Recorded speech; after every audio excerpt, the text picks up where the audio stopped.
স্ট্রোকের যে ৩টা টাইপ আছে তার ভিতরে আমরা যেটাকে মিনি স্ট্রোক বলি বা mild stroke, transient ischemic stroke, সেইটা কিন্তু অনেকের হয়, যেটা ২৪ থেকে ৪৮ ঘন্টার ভিতরে স্ট্রোক করে বা আনকনশাস হয়ে যায়, অজ্ঞান হয়ে যায়। আসসালামু আলাইকুম, আদাব, নমস্কার। আমার নাম ডাক্তার জ্যোতিষ্ক বিশ্বাস। আমি নিউরোফিট ফিজিওথেরাপি সেন্টার বনানী শাখায় আমি এখানে কনসালটেন্ট ফিজিওথেরাপিস্ট হিসেবে আছি। আমি আপনাদের সাথে যে জিনিসটা শেয়ার করতে চাই আজকে, তো খুব রিসেন্টলি আমার এক আত্মীয়, আমার এক কাকা, আমার বংশের, উনি আমার চেয়ে হয়তো ৫-৭ বছরের বড়। উনি আমার আসলে শিক্ষকও ছিলেন, আমাকে কিছুদিন পড়িয়েছেন। তো উনি রিসেন্টলি মারা গেলেন। ওনার খুবই ছোট ছোট দুটো বাচ্চা আছে। উনি স্কুলের শিক্ষক ছিলেন। তো উনি বাড়িতে আসছিলেন ওখানে গৃহ নির্মাণ করার জন্য, নতুন একটা ঘর তুলবেন। তো সেই উপলক্ষে উনি বাঁশ কিনতে গেছেন পাশের গ্রামের হাটে। তো অনেক কাজ করতেছিলেন, অনেক গরম পড়েছিল এবং ওনার আসলে হাইপার টেনশনের সমস্যা ছিল। তো উনি ওই দিন হয়তো ওষুধও খাননি, তারপরে খাওয়া দাওয়ারও হয়তো একটু সমস্যা হয়েছিল, হয়তো একটু গ্যাস হয়েছিল। উনি স্ট্রোক করেন এবং মারা যান। হাজার হাজার লক্ষ লক্ষ স্ট্রোক হচ্ছে সারা পৃথিবীতে। এখন আমরা চাই যে এই স্ট্রোকটা যাতে সহজে প্রতিরোধ করা যায় এবং হচ্ছে যে আমরা সচেতনতা বাড়াতে চাই, কারণ আমাদের যে প্রতিষ্ঠান, এটা শুরু হয়েছিল ভিশন ফিজিওথেরাপি সেন্টারের মাধ্যমে। এখন ভিশন ফিজিওথেরাপি থেকে আরো ৪-৫টা প্রতিষ্ঠান তৈরি হয়েছে। তো এখন আমাদের কাছে শত শত হাজার হাজার পেশেন্ট আসে, ট্রিটমেন্ট নেয়, অনেকেই, বেশিরভাগই ভালো হয়, ইমপ্রুভ হয়। কিন্তু দেশে তো ২০ কোটির মতো মানুষ এবং আমাদের ফিজিওথেরাপিস্টদের সংখ্যা কম। তো আমরা যদি সচেতন হই এবং হচ্ছে যে প্রতিরোধে মনোযোগ দেই, আমাদের খাদ্যাভ্যাস, আমাদের জীবনযাপন, লাইফস্টাইলে কিছু যদি পরিবর্তন আনি, তাহলে কিন্তু আমরা এই স্ট্রোক থেকে বাঁচতে পারি। এবং হচ্ছে যে আমাদের স্ট্রোকটা দেখা যায় যে হচ্ছে যে মানে হয় অন্যান্য অনেকগুলা বিষয় যদি থাকে, যেমন কারো যদি ওজন বেশি থাকে তার স্ট্রোক হওয়ার ঝুঁকি বেশি, কারো যদি ডায়াবেটিস থাকে তার স্ট্রোক হওয়ার ঝুঁকি বেশি, অন্তত মিনিমাম 15% ডায়াবেটিস রোগীর স্ট্রোক হয়। কারো যদি হাইপার টেনশন থাকলে তো স্ট্রোক হওয়ার ঝুঁকি অনেক বেশি। ওজন, স্ট্রেস, ঘুম যদি কম হয় তাহলে স্ট্রোক হওয়ার ঝুঁকি বেশি থাকে। সিগারেট যারা খায় তাদের স্ট্রোক হওয়ার ঝুঁকি বেশি। অ্যালকোহল বা মদ যারা নিয়মিত পান করে তাদের স্ট্রোক হওয়ার খুব বড় ঝুঁকি। এবং এখানে আমি আমার একটা অভিজ্ঞতা বলে রাখি। আমার এক আঙ্কেল, উনি সেনাবাহিনীতে ছিলেন, কর্মরত ছিলেন অনেক উচ্চ পদে। তো উনি মানে বৈষয়িক ওনার যে অ্যাচিভমেন্ট সেটা খুব অনেক বেশি। উনি সেনাবাহিনী থেকে অবসরের পরে আমেরিকাতে সেটেল হন, ওখানে একটা থিঙ্ক ট্যাঙ্ক খোলেন। তো হচ্ছে যে ওনার ওই অ্যালকোহলের অভ্যাস ছিল এবং হচ্ছে যে উনি একটু বদরাগী ছিলেন। তো এক সময় ওনার স্ট্রোক হয়, হেমোরেজিক স্ট্রোক, এটা ২০০৭ সালে। উনি যেহেতু সেনাবাহিনীর কর্মকর্তা ছিলেন, এরপরে সিএমএইচে ভর্তি করা হয়, কিন্তু এটা এত বড় হেমোরেজ ছিল এবং এটা ব্রেইনের একটু ভিতরের দিকে ছিল যে ডাক্তাররা খুব ভয় পাচ্ছিলেন এইখানে অপারেশন করা যায় কিনা, করলে হচ্ছে যে আসলে ওনাকে বাঁচানো যাবে কিনা। তো সবকিছু মিলায় পরে আর কি অন্য একটা হসপিটালে ওনার অপারেশন হয়। তো উনি বেঁচে আছেন, কিন্তু এরপরেও ওনার আরো ২বার স্ট্রোক হয়েছে এবং উনি এখন কথা বলতে সবচেয়ে বেশি প্রবলেম হয়। ফিজিক্যালি আছেন, মোটামুটি বেঁচে আছেন, কিন্তু কথা স্পষ্ট না। একটা, দুইটা, তিনটা শব্দ বলেন, তারপরেই আবার একই শব্দ দেখা যায় রিপিট করেন। তো এই জন্যই আপনাদেরকে এটা বলা যে স্ট্রোক হওয়ার আগে কিন্তু অনেক সময় আমাদের কিছু সাইন সিমটম দেখা যায়।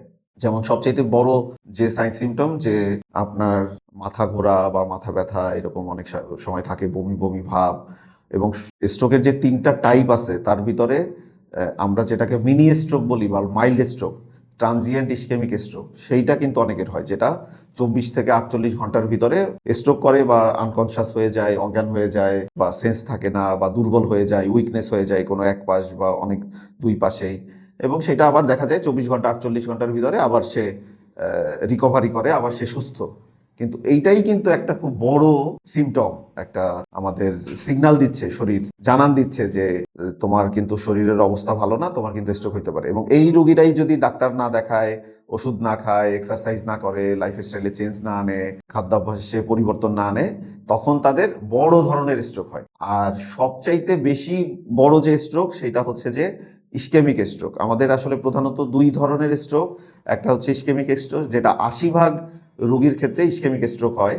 তো ইসকেমিক স্ট্রোকটা হচ্ছে যে আপনার কিভাবে হয়, যদি আমার ব্লাড প্রেশার কম থাকে, যদি কোনো কারণে আমার ব্রেইনে ব্লাড পৌঁছাচ্ছে না, অক্সিজেন পৌঁছাচ্ছে না, এবং যাদের শরীরে বা রক্তে কোলেস্টেরলের পরিমাণ বেশি, ফ্যাটের পরিমাণ বেশি, তখন দেখা যায় কি আমাদের ভেইন এবং আর্টারিতে ফ্যাট জমা হয়, কোলেস্টেরল জমা হয়, যেটাকে আমরা অ্যাথেরোস্ক্লেরোসিস বলি।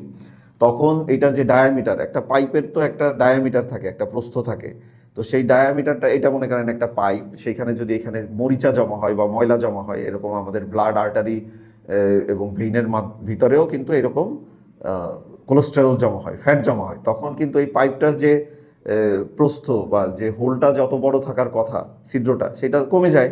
তখন ব্লাড প্রেশার পড়ে এবং ব্লাড সহজে পৌঁছাতে পারে না। এবং কিছু কিছু ক্ষেত্রে এমন হয় ব্লাডের ভিতরে কিন্তু কিছু ফ্রি রেডিকেলের মতো ফ্রি ফ্যাট পার্টিকেলও অনেক সময় থাকে, তো সেইটা অনেক সময় ব্লক করে ফেলে ব্লাড চলাচলটা।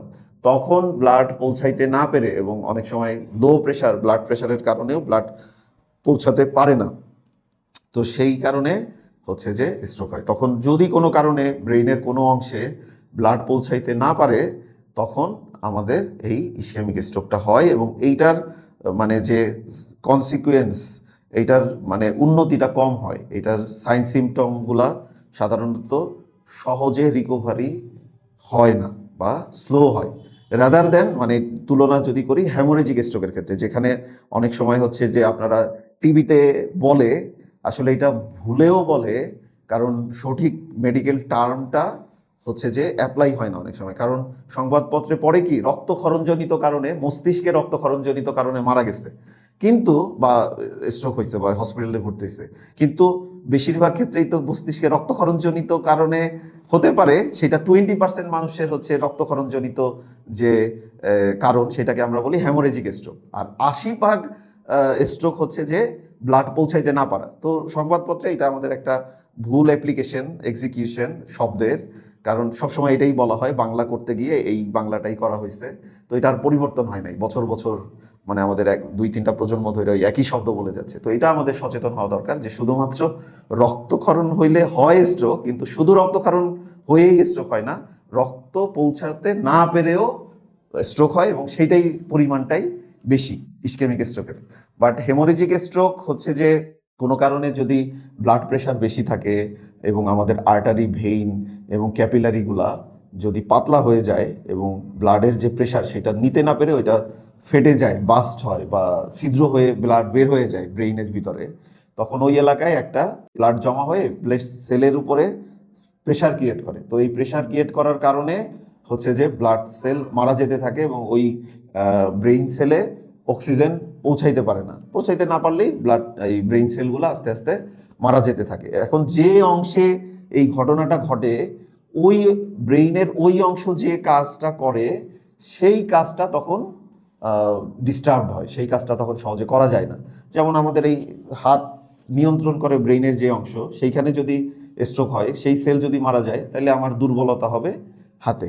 আর যদি আমার পা নিয়ন্ত্রণ করে যে অংশ ব্রেইনের, সেইখানে যদি আপনার স্ট্রোক হয়, সেইখানকার ব্রেইন সেল যদি মারা যায়, তাহলে আমার পায়ে সমস্যা হবে। তারপরে মুখ বা ফেস যে নিয়ন্ত্রণ করে ব্রেইনের যে অংশ, সেইখানে যদি আমার কোনো প্রবলেম হয়, তাহলে আমার মুখ এবং জিহ্বা খেতে সমস্যা হবে, কথা বলতে সমস্যা হবে।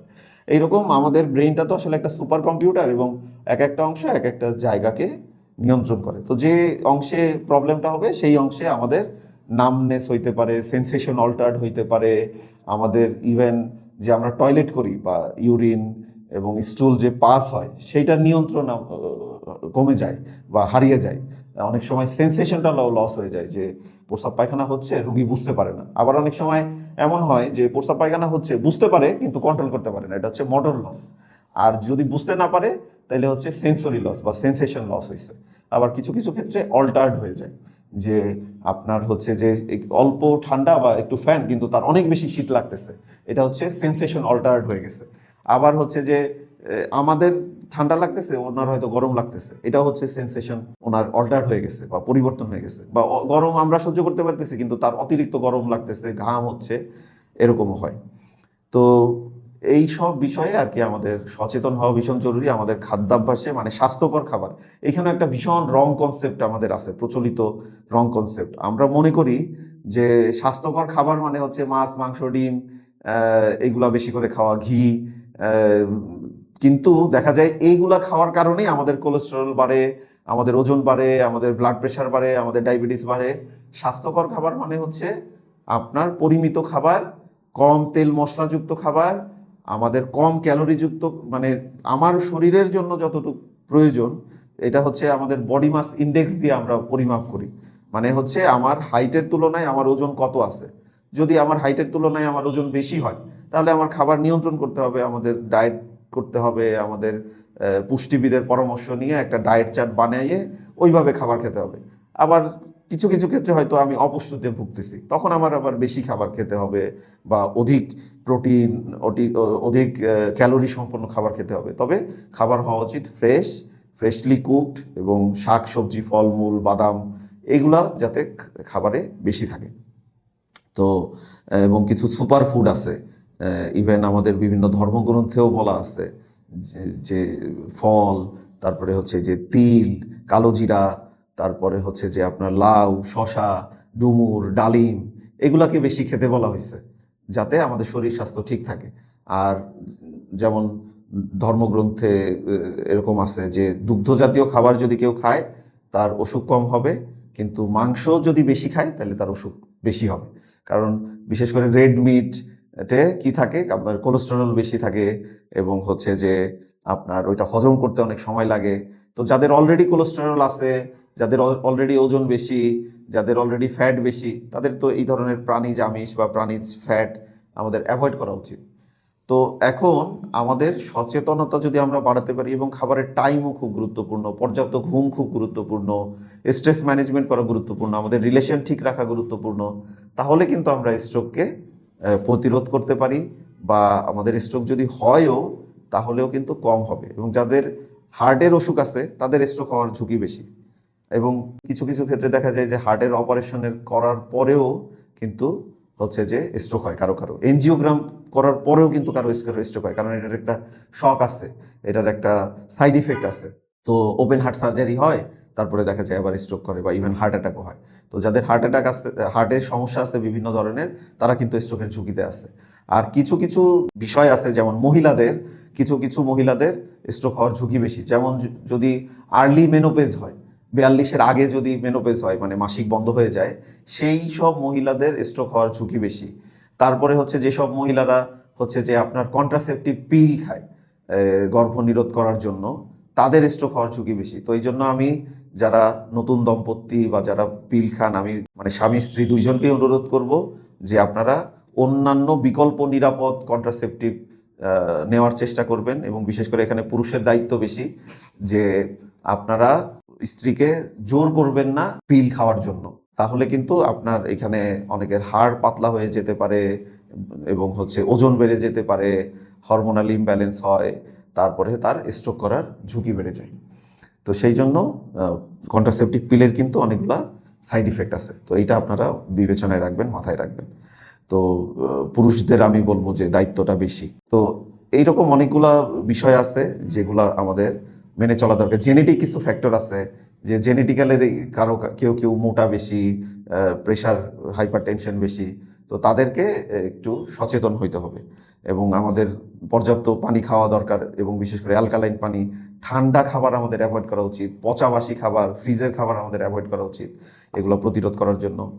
আর স্ট্রোক হয়ে যাওয়ার পরে আপনার হচ্ছে যে ইসকেমিক স্ট্রোক যদি হয়, তাহলে একজন নিউরোলজিস্ট বা হেমোরেজিক যেটাই হোক, আমার একজন ডাক্তার, আমার বিশেষ করে নিউরোলজিস্টের পরামর্শ এবং ওষুধ আমার নিতে হবে। এবং যত দ্রুত আপনি যাবেন তত ভালো আপনার ম্যানেজমেন্ট হবে, তত কম ডিসএবিলিটি বা কমপ্লিকেশন আপনার হবে।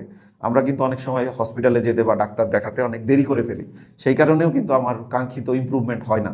এবং এক্ষেত্রে সচেতনতাটা খুব জরুরি, এবং নিয়মিত চেক আপ করাটা জরুরি। নিয়মিত চেক আপ করলে হচ্ছে যে আমরা জানতে পারি যে আমার শরীর কোন দিকে যাচ্ছে, তো এবং সেই অনুযায়ী মেজারমেন্ট আমরা নিতে পারি। তো এবং স্ট্রোক হয়ে যাওয়ার পরে হচ্ছে যে ফিজিওথেরাপি, এখন আপনারা সবাই জানেন যে একটা বিরাট বড় ভূমিকা আছে আবার স্বাভাবিক জীবনে ফেরার জন্য, আমার কর্মক্ষমতা ফিরিয়ে আনার জন্য, আমার ব্যালেন্স বাড়ানোর জন্য, আমার মাসেলের স্ট্রেংথ রিগেইন করার জন্য, আমার হচ্ছে যে কনফিডেন্স বাড়ানোর জন্য, আমার প্রোপ্রিওসেপশন, কোঅর্ডিনেশন, এই সব কিছুতে সেন্সেশন, এগুলো নর্মালাইজ করার জন্য ফিজিওথেরাপির ভূমিকা আছে। আবার স্বাভাবিকভাবে হাঁটা চলার জন্য ফিজিওথেরাপির বিরাট বড় ভূমিকা আছে। তো এখন আমরা অনেক সময় ভুল করি যে দেখা যায় যে যে পাশে স্ট্রোক হয়েছে আমরা আত্মীয় স্বজনরা অনেক সময় জানি না, বুঝি না, আমরা এই হাত দুর্বল বা উইক, এই হাত দিয়ে টানাটানি করে তাকে ট্রান্সফার করি। তো তখন কি হয়, এই সময় অনেক সময় সাবলাক্স হয়ে যায়, মানে ঝুলে যায়। তো এটা কি দরকার, ওইটা আমাদের জানতে হবে। আমরা অনেক সময় যে পেশেন্টটা এখনো বসতে পারে না বা ব্যালেন্স আসে নাই, তাকে আমরা জোর করে হাঁটানো শুরু করি। তো এইরকমও কিন্তু তার আমাকে জানতে হবে সিকোয়েন্সটা কি। প্রথমে সে তার ব্যালেন্স আসতে হবে, তার রোলিং করা যদি সে পারে, তারপরে সে বসতে পারবে। বসতে পারলে তারপরে আমরা চেষ্টা করব দাঁড় করানোর, দাঁড় করায় তাকে ওয়েট বিয়ারিং করাবো। তারপরে যদি তার ব্যালেন্স আসে, বৃদ্ধি পায়, তারপরে আমরা তাকে হাঁটানোর চেষ্টা করব। কিন্তু আমরা যদি প্রথমেই তাকে জোরাজোরি করে হাঁটাতে চেষ্টা করি, তাহলে তার হাঁটাটা ভুল হতে পারে। তো এই ভুল ভাবে যদি কেউ একটা জিনিস শেখে, তখন কিন্তু তাকে আবার সেই ভুল জিনিসটাকে ভুলাতে অনেক সময় লাগে, তারপরে আবার সঠিকভাবে শেখাতে আরো বেশি সময় লাগে। সেই জন্য আপনারা কি করবেন, একজন খুব শিক্ষিত এবং যেমন হচ্ছে যে যারা নিউরোলজিক্যাল ফিজিওথেরাপিস্ট, যারা নিউরোলজি ডিপার্টমেন্টে দীর্ঘদিন কাজ করছে বা নিউরোলজিক্যাল ফিজিওথেরাপিতে আমার মতো মাস্টার্স করেছে, তাদের শরণাপন্ন হবেন, তাদের কাছে ফিজিওথেরাপি করবেন। এখন যারা মানে কম পড়াশোনা করার সুযোগ পেয়েছে, কম প্র্যাকটিস করার সুযোগ পেয়েছে, তাদের কাছ থেকে আপনারা হয়তো কাঙ্ক্ষিত ট্রিটমেন্ট পাবেন না, বা অনেক ক্ষেত্রে দেখা যায় যে ভুল ট্রিটমেন্টেরও অনেক শিকার হয় মানুষ।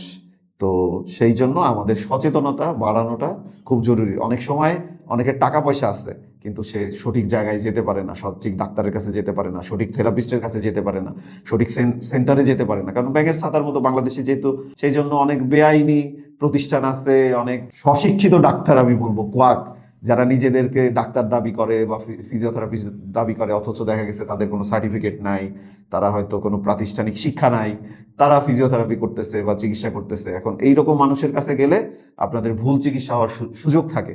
তো আপনারা সবসময় চেষ্টা করবেন যে অভিজ্ঞ এবং রিকগনাইজড থেরাপিস্ট যারা আছে, যারা এই যে বাংলাদেশ ফিজিওথেরাপি অ্যাসোসিয়েশনের সদস্য এবং রিসেন্টলি আমাদের যে রিহ্যাবিলিটেশন কাউন্সিল হয়েছে তার যারা সদস্য, তাদের কাছ থেকে আপনারা থেরাপি নেবেন। তো এইভাবে আমরা কি করছি আমাদের নিউরোফিটে, এখানে আমাদের অত্যাধুনিক সব প্রযুক্তি আছে, আধুনিক সব মেশিনারিজ এবং ইলেকট্রোথেরাপি ইকুইপমেন্ট আছে। সাথে আমাদের ম্যানুয়াল থেরাপির যে স্কিল, আমরা যেমন আমরা আমাদের এখানে বেশিরভাগই আমরা সিআরপি থেকে পাশ করেছি, আমাদের দীর্ঘদিনের অভিজ্ঞতা আছে এই ধরনের neurological condition, spinal cord injury patient, stroke patient এবং ইভেন নিউরোলজিক্যাল পেডিয়াট্রিক পেশেন্ট দেখার আমাদের অনেক অভিজ্ঞতা আছে, এবং আমি গত 14-15 বছর ধরে প্র্যাকটিস করছি। তো একটা সিকোয়েন্স অনুযায়ী, অ্যাবিলিটি অনুযায়ী আমরা অ্যাসেসমেন্ট করে, ডায়াগনোসিস করে আমরা ফিজিওথেরাপি করাই। তো সেইটা জরুরি, অ্যাসেসমেন্টটা জরুরি, ডায়াগনোসিস জরুরি, এবং যার যেটা যতটুকু দরকার সেই অনুযায়ী তাকে করানো। এবং কিছু আছে যে হোম অ্যাডভাইস, হোম এক্সারসাইজ, এবং তার আত্মীয় স্বজনকেও সচেতন করা, শিক্ষিত করা, কিছু জিনিস শিখায় দেওয়া, যাতে আত্মীয় স্বজন, পরিবারের লোকজনও আমাদেরকে সাপোর্ট করতে পারে আমাদের পেশেন্টদেরকে। তো এইরকম ভাবে, এবং কাউন্সিলিংটা খুব জরুরি, এবং পেশেন্টকে মোটিভেট করা, তার কনফিডেন্সটা নিয়ে আসা, আত্মীয় স্বজনকেও কাউন্সিলিং করা, তার প্রকৃত অবস্থা, মিথ্যা হোপ দেওয়া যেমন এক ধরনের অপরাধ, আবার যার অনেক সম্ভাবনা আছে, যেমন এখানেও একটা মিথ আছে যে প্রথম কয়েক মাস ইমপ্রুভমেন্ট হয়, তারপরে আর ইমপ্রুভমেন্ট হয় না। এটাও একটা হচ্ছে মেডিকেল কুসংস্কার। আসলে ইমপ্রুভমেন্টটা যতদিন একটা স্ট্রোক পেশেন্ট বেঁচে থাকে সবসময় হতে থাকে, স্লোলি হতে থাকে, কিন্তু প্রথম দিকে র্যাপিডলি হয়। তো এই জন্য যত দ্রুত থেরাপি শুরু করা যায় তত মঙ্গল। এবং স্ট্রোক পেশেন্টদের যে শুধু ফিজিওথেরাপি লাগে তা না, সাথে তার স্পিচ অ্যান্ড ল্যাঙ্গুয়েজ থেরাপি লাগতে পারে, অকুপেশনাল থেরাপি লাগতে পারে, প্রস্থেটিক অ্যান্ড অর্থোটিক্স সাপোর্ট লাগতে পারে, তার কিছু ডিভাইস লাগতে পারে, যেমন হুইল চেয়ার লাগতে পারে, ট্রলি লাগতে পারে, এবং হুইল চেয়ার থেকে সে কিভাবে বেডে যাবে, বেড থেকে সে কিভাবে হুইল চেয়ারে আসবে, এটার উপর ট্রেনিং দরকার হয়। এটা পেশেন্টকেও আমরা শিখাই, প্লাস আত্মীয় স্বজন বা পেশেন্ট কেয়ারারদেরকেও আমরা শিখাই। সে কিভাবে টয়লেটে যাবে, অনেক সময় হচ্ছে অ্যাক্সেসেবল থাকে না, টয়লেটের ছোট থাকে, দরজা ছোট থাকে, ঘরের দরজা ছোট থাকে, সেখানে কিছু মডিফিকেশন আনতে হয়, কিছু রেলিং অনেক সময় লাগাতে হয় তার সাপোর্টের জন্য, ব্যালেন্সের জন্য, তার স্ট্যান্ডিং প্র্যাকটিস করার জন্য জায়গা লাগে, বা এক ধরনের ফ্রেম লাগে, স্ট্যান্ডিং ফ্রেম, বা ঘরে কিছু সহায়ক উপকরণ দিয়েও আমরা সেই স্ট্যান্ডিং প্র্যাকটিস করতে পারি। তো এইরকম অনেক খুঁটিনাটি বিষয় আছে যেগুলা আপনারা একজন আমাদের মতো প্রতিষ্ঠিত সেন্টারে এবং আমাদের মতো রিকগনাইজড এবং সার্টিফিকেটধারী ফিজিওথেরাপিস্টের কাছে আসলে সেই সার্ভিসটা আপনারা পাবেন। তো ধন্যবাদ সবাইকে, সবাই সচেতন থাকবেন এবং আমরা আশা করি এবং প্রার্থনা করি যাতে আপনাদের স্ট্রোক না হয়। আমরা 20 কোটি মানুষ বাংলাদেশে আছে, লক্ষ লক্ষ মানুষের স্ট্রোক হচ্ছে, আমরা কয়জনকে সার্ভিস দিতে পারবো এবং কয়জন মানুষ আসলে ইফোর্টও করতে পারে? বাংলাদেশে সঠিক চিকিৎসার খুবই অভাব। তো সচেতনতাই পারে আমাদেরকে স্ট্রোক থেকে বাঁচাতে, এবং স্ট্রোক হয়ে গেলে সঠিক ফিজিওথেরাপি সেন্টারে এসে সঠিক থেরাপির মাধ্যমে আপনার রিকভারি সম্ভব, আপনার পুনর্বাসন সম্ভব, আপনি হয়তো আবার কাজে ফিরে যেতে পারবেন, আপনার দৈনন্দিন কাজ হয়তো করতে পারবেন। এটা ডিপেন্ড করে আসলে কতটুক হয়েছে, কোথায় হয়েছে, এগুলার উপরে। তো আপনারা সবাই ভালো থাকবেন এবং নিজের আমাদের ধর্মগ্রন্থগুলোতেও বলা হয়েছে যে নিজের স্বাস্থ্যের চেয়ে বড় সম্পদ আর নাই। তো স্বাস্থ্যই সবচেয়ে বড় সম্পদ। নিজের শারীরিক, মানসিক, সামাজিক, আধ্যাত্মিক এবং অর্থনৈতিক স্বাস্থ্য ভালো থাকুক, এই কামনা করে আজকের মতো শেষ করছি। ধন্যবাদ সবাইকে।